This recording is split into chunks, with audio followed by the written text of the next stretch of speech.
Well, we got one down, one to go, and then we got to do the rear end. How you like that? That shock. Oh yeah, that's nice. It's but the good news is I got a line on some shocks. Pirate Mike's got some comp engineering 3-way adjustables. He hates those things. He's already took them off. He's got them laying on the shelf, but I'm not gonna be able to get them from him because he's out of town for a little while. So we're just gonna have to make do. But anyway, we got one control arm on. We got one to go. Yeah, check that out. That's what I'm talking about. This thing has got the factory race package on it. It's already got free flow mufflers on it. Woo! How did I ever get so lucky to even get like this weirdly optioned drag pack 5-liter Fox that's got 273 gears and race mufflers? Man, I'm like the luckiest guy in the world. And unfortunately, I can't take this garbage off till actually we run at the track one time. Then we're gonna swap and put those 800-pound aero chambers on it. Probably slow it down. So, all right. Well, I gotta get back to work. I just thought you guys would get a little kick out of my race mufflers. This true race, and the other one looks pretty much as bad. The top of it's basically kind of gone. So, but they're factory poured, all original. All right, guys. I get back to work. By the power vested in me, I now pronounce these control arms completed. And of course, they were a battle. Well, one more thing on the list crossed off. We got our control arms on. Sorry about the shadow. And we've still got a couple more things to do. We got to get our master power or our start button wired up. We've got to get our electric fan switch installed. We've got the fan wired. And we've got the ring and pinion to do. Fun. But we'll do that in the morning. I've been putting it off. It's the last thing on the list after the switches. So anyway, we're working on it. We are really close to getting this thing where we can finally take it down the road. Maybe it'll feel a little bit, you know, snazzier than it did the first 2 times. But anyway, I gotta go, guys. I'm, you know, busy working on this thing. So all right, we'll see you in a few. Shh. Hey, I don't know if you know this, but that's a 273 gear and an 8.8 in a Mustang.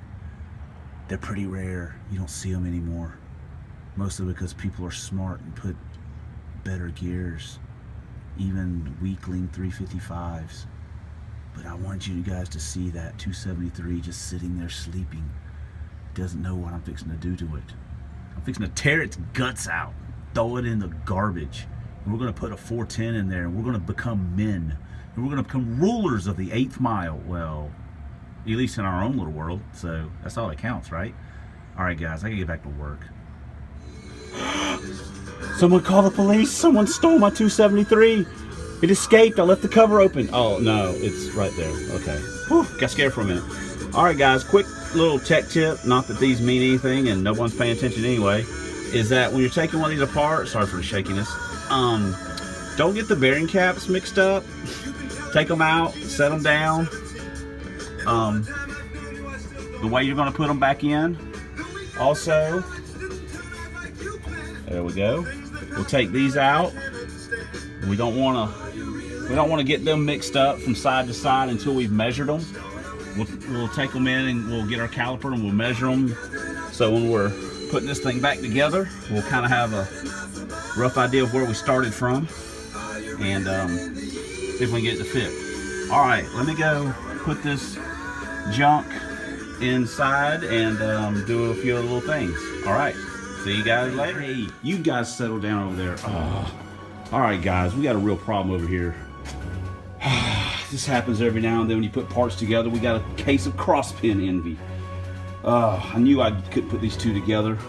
I'd left them alone. Something was going to happen. You know, 273 and 28 spline over here talking a little trash about how big 410 and 31 splines crosspin are. So then we got to drag in, oh, well, look at the axles. Yeah, these wimps, they're 28 stockers. I know they lasted 800,000 miles. No one cares. You can't go to the track. You got to have some man axles. We got to have 31 spline. 410 was trying to tell 273 that. He's like, look at the size of my pinion. And he's like, dude, all that means is you're supposed to be in a turbo car or a granny wagon. These gears. You just can't leave stuff together sometimes. It goes crazy. It's kind of like leaving a B-cam out of the box. that could be destructive. Because B cams, they're all powerful. Everyone knows that. All right, guys, I gotta get these dudes separated. I just can't leave them sitting here by themselves. It'll be a full-on fight, Ron Burgundy style. All right, we gotta go. We gotta start putting some of this stuff together. You guys, don't make me. I will. Ooh, you get that bad. Oh, damn it! These gears are crazy. All right, I gotta go, guys. Okay, guys, YouTube. We're out here. We got our hammer. We got. Don't mind the scissors. You're not supposed to run with those. And we got our drifts out, and we're going to take our bearing off our 410, and then we're going to take our bearing off of our 273 and reuse it, and use the shim that's behind it, and get ready to start sliding all this garbage back together. But I know this is super interesting. All right, is everybody still awake? Hey, are you guys still awake? All right. I'll just go to work then. You guys take a nap. After we've got the bearing pushed off a little bit with the drifts, probably could have drifted it all the way off, but I just don't like beating on them like that. We put it in the press it out, and we'll repeat the process on the 273. Then we'll press the bearing off the 273 with its shim onto the 410, and boom, we'll be ready to start sliding it back together. Sounds like a winner, huh? Cool. Now we're ready to start drifting off our bearing off our 273, but man, look at the size difference. Whew, 273 pinion, those things are crazy, so big. So that's our 410 next to it, just for a little bit of a comparison. You can see, guys probably already seen all this stuff, but you know, sometimes you take it to a shop, you don't kind of see what's going in and out of it. Those things are huge. Anyway, we're fixing to drift this bearing off, then we're going to press that bearing onto that pinion with that shim. So, all right, well, I gotta get back to work, guys. We'll have this thing all wrapped up here for long. You know how it is. Last time these two got close, things got heated, so I better separate them. All right, we'll be back. Okay, guys, we got our 273 drifted, and it was a little tight. Some of these come apart really easy. The 410, the bearing just slid right up. Like I say, I probably could have went ahead and drifted it off. But this one's about to pop. Here we go, and I don't care what happens to the ring and pinion or anything. So, or the pinion, if it bounces, there we go. Look at that. Now, normally that wouldn't happen because I'd be holding it with my hand, but for the pleasure of YouTube viewers everywhere, we just went ahead and let it bust apart like that. So normally, I would say this much: these presses, for the money you pay for them, oh man, they pay for themselves in no time. This is just one of those cheap things. It just sucks to go buy it, but the use that I get out of it, you know, doing ring and pinions, being able to press stuff off like that, and especially for transmissions. So it's just great tool. So all right, we made a mess and kind of popped that and made it look all crazy. So I gotta swap it back around and press it back on. So we gotta go. We're busy working. And here we go. We're gonna press got our old bearing off. And we got it on our 410. I put a little never sees on the pinion, just to help it out. I mean, it's still got gear oil on it a little bit, but that'll help it out a little bit. Sliding on. And get a little extra one. There we go.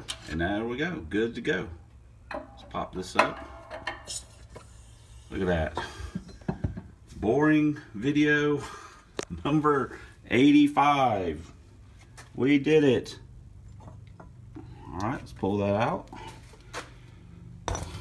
You know what's funny, guys, is that I got a GoPro camera for Christmas with all kinds of attachments and I haven't used it yet. All right, we're good to go. Let's go. I think we're going to change the pinion seal in it too, but let me go look at that. All right, guys, I'm out.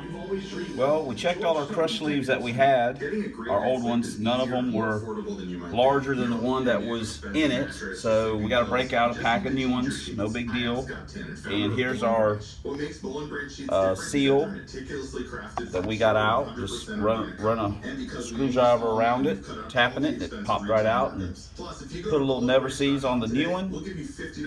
Piece of wood, little piece of 2x4. Boom, boom, boom. Tap the new one in, good to go. But this one was leaking pretty good, so we did need to change it.